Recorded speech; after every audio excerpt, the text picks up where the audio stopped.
ॐ श्रीदुर्गाय नमः। अथ कीलकम्। ॐ नमश्चंडिकाय।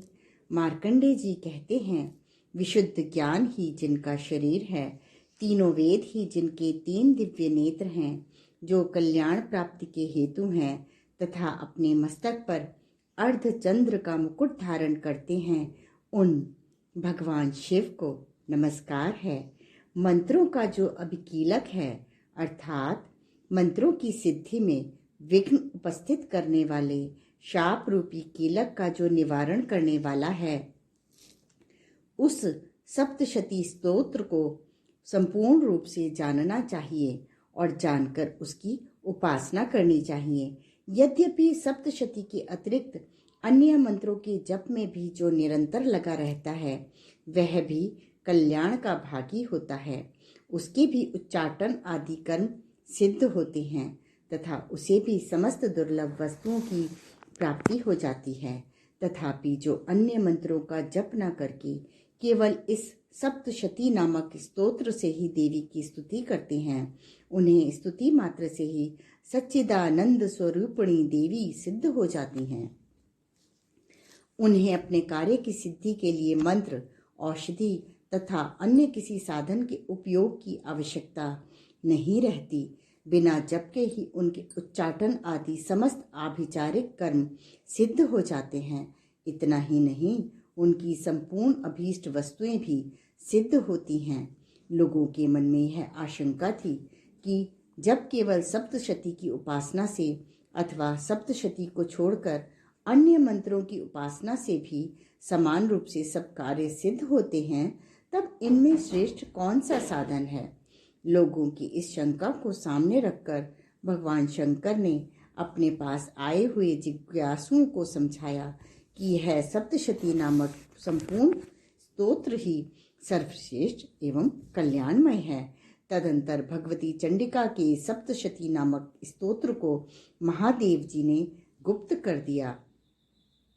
सप्तशती के पाठ से जो पुण्य प्राप्त होता है, उसकी कभी समाप्ति नहीं होती, किंतु अन्य मंत्रों के जप जन्य पुण्य की समाप्ति हो जाती है। अतः भगवान शिव ने अन्य मंत्रों की अपेक्षा जो सप्तशती की ही श्रेष्ठता का निर्णय किया, उसे यथार्थ ही जानना चाहिए। अन्य मंत्रों का जप करने वाला पुरुष भी यदि सप्तशती के स्तोत्र और जप का अनुष्ठान कर ले, तो वह भी पूर्ण रूप से ही कल्याण का भागी होता है। इसमें तनिक भी संदेह नहीं है। जो साधक कृष्ण पक्ष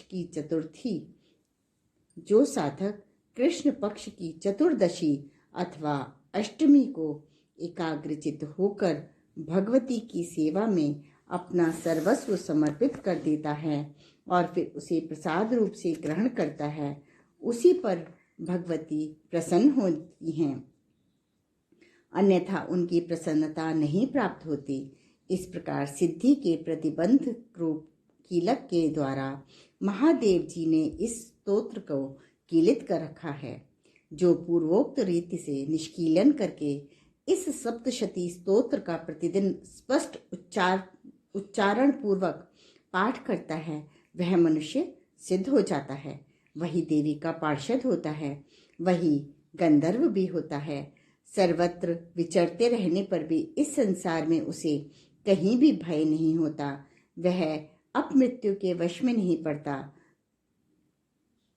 तथा देह त्यागने के अनंतर मोक्ष को प्राप्त कर लेता है। अतः कीलन को जानकर उसका परिहार करके ही सप्तशती का पाठ आरंभ करें। जो ऐसा नहीं करता, उसका नाश हो जाता है। इसीलिए कीलक और निष्कीलन का ज्ञान प्राप्त करने पर ही यह स्तोत्र निर्दोष होता है और विद्वान पुरुष इस निर्दोष स्तोत्र का ही पाठ आरंभ करते हैं। स्त्रियों में जो कुछ भी सौभाग्य आदि दृष्टिगोचर होता है, वह सब देवी के प्रसाद का ही फल है। अतः इस कल्याणमय स्तोत्र का सदा जप करना चाहिए। इस स्तोत्र का मंद स्वर से पाठ करने पर स्वल्प फल की प्राप्ति होती है और उच्च स्वर से पाठ करने पर पूर्ण फल की सिद्धि होती है। अतः उच्च स्वर से ही इसका पाठ आरंभ करना चाहिए। जिनके प्रसाद से ऐश्वर्य, सौभाग्य, आरोग्य, संपत्ति, शत्रुनाश तथा परम मोक्ष की भी सिद्धि होती है। उन कल्याणमयी जगदम्बा की स्तुति मनुष्य क्यों नहीं करते। ओम सर्वमंगल मांगल्ये शिवे सर्वार्थ साधिके शरण्ये त्र्यंबके गौरी नारायणी नमोस्तुते।